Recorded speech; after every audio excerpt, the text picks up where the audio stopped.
You're listening to the Weekend Sport Podcast with Jason Pine from News Talk ZB. 1:44 Sunday afternoons mean a lot of things, but they mean James McOnie. Hello, mate. How are you, Piney? You all right? I'm good. What were your takeaways after last night's test?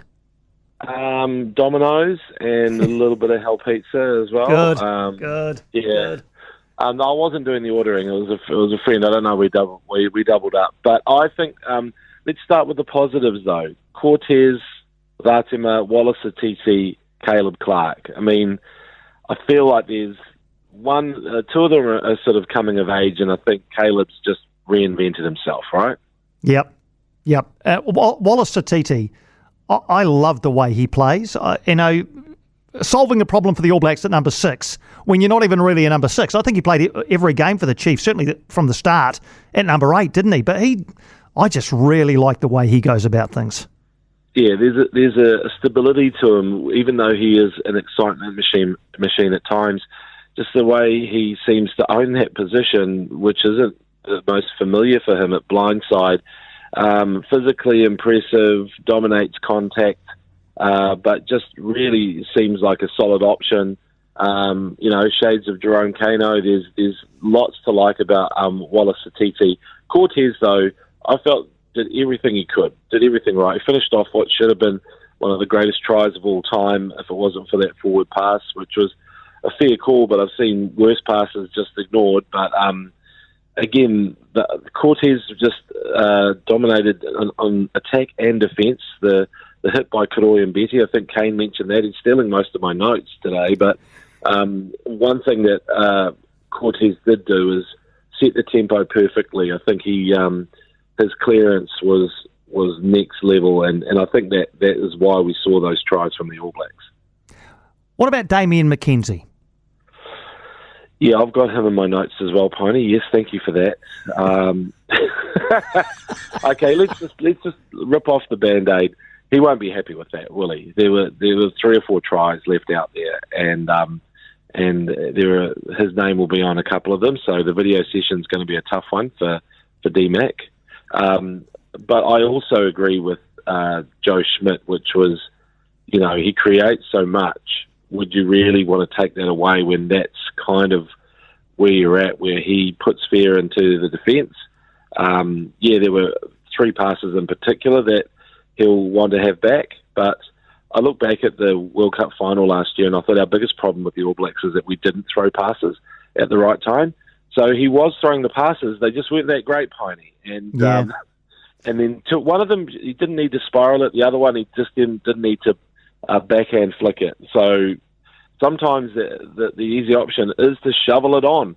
You don't need to put a little bit of finesse on it. It just needs to be accurate. I think the other thing that's being missed a little bit is that in a game that the All Blacks won by 3 points, he was perfect from the boot, 5 from 5. Yeah. And there were some of those tries were scored wide out.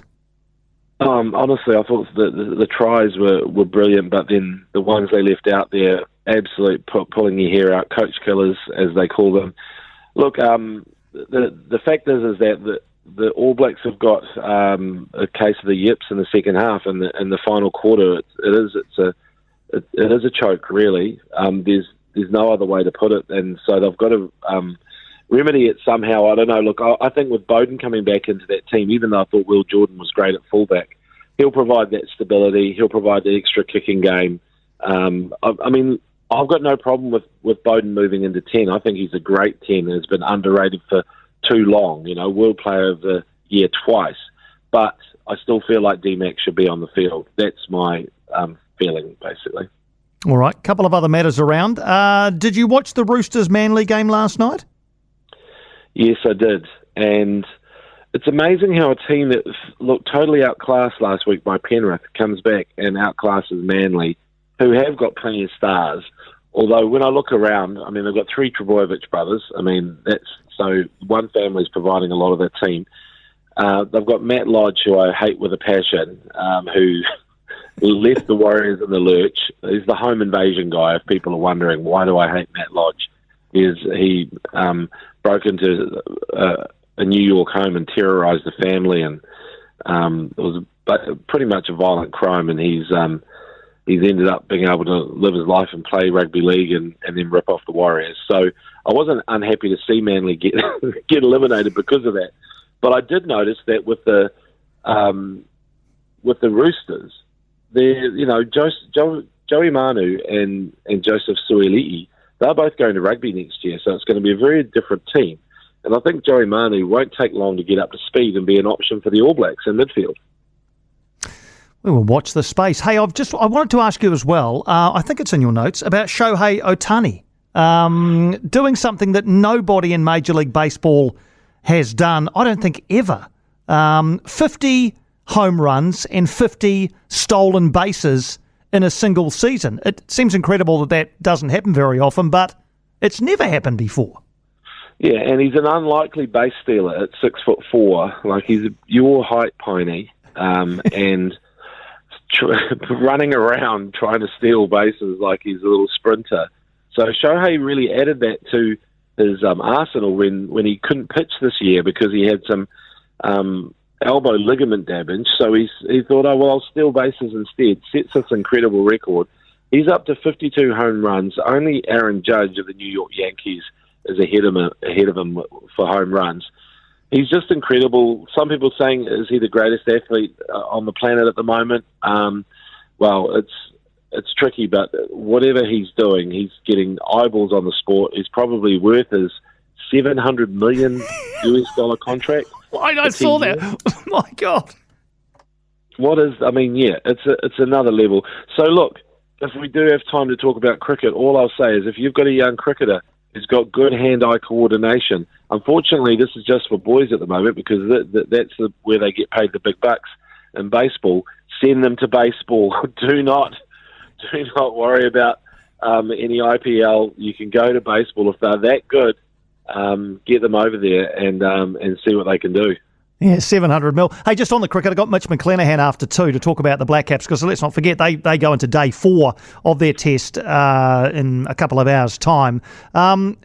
You wouldn't want to be chasing too many more, would you? At the moment, Sri Lanka 200 ahead. You wouldn't want to be chasing too much more, would you?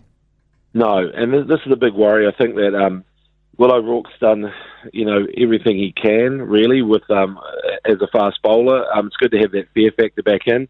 And look, I looked at the team. It's actually quite an aging team, this one.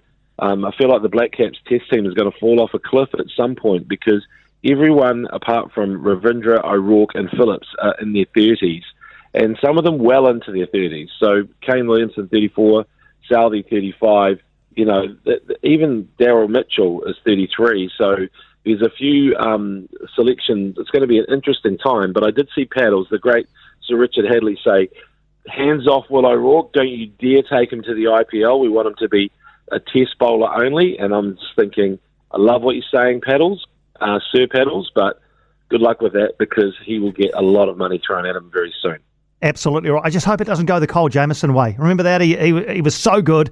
IPL, injured, hardly seen since. I get what Paddles are saying, but the money's pretty eye-watering. Hey, James, I think that's all we have time for, unfortunately, mate, but always great to chat to you. And I like the fact that you compared me, if only in height, to Shohei Ohtani. I like that.